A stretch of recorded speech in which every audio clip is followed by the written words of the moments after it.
Good afternoon everyone. मेरी चित्कार को सुनो तुम, मेरी पुकार को समझो तुम। गली की सुन्नाहट डराती है मुझे, काली अंधेरी रात तरसाती है मुझे। इस पुरुष प्रधान समाज में खुद को कैसे साबित करूं, यही चिंता सताती है मुझे। माना कि शारीरिक क्षमता में भले ही कम हूं पुरुषों से, माना कि शारीरिक क्षमता में भले ही कम हूं पुरुषों से, लेकिन बौद्धिक क्षमता और लंबी उड़ान भरने में कम नहीं हूं तुझसे, कम नहीं हूं तुझसे। नमस्ते, मैं रोहिणी केरकेटा गुरुकुल एकेडमी स्कूल की कक्षा 8वीं की छात्र आप सभी के सामने बेटियों के प्रति बढ़ती असुरक्षा के बारे में बताना चाहती हूँ। आज के आधुनिक समाज में महिला सुरक्षा एक ज्वलंत और महत्वपूर्ण मुद्दा बन चुका है।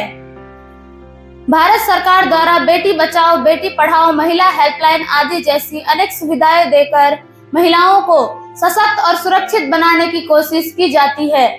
लेकिन आप स्वयं से पूछिए, क्या बेटी बचाओ बेटी पढ़ाओ कहने से गांव और शहर में बेटियां बच जाती है?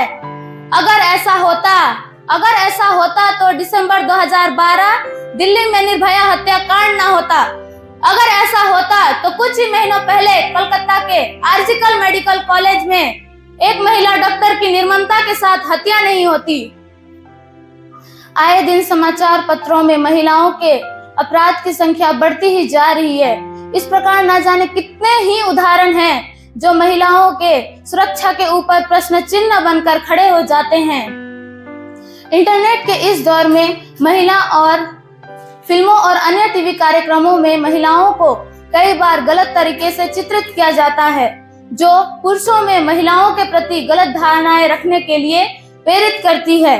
और साथ ही महिलाओं के द्वारा भी मोबाइल में अपने आप को गलत तरीके से चित्रित प्रस्तुत करने की वजह से दिमागी रूप से संकीर्ण पुरुष निर्दोष महिलाओं को, छोटी बच्चियों को, स्कूली बच्चों को अपना शिकार बनाते हैं।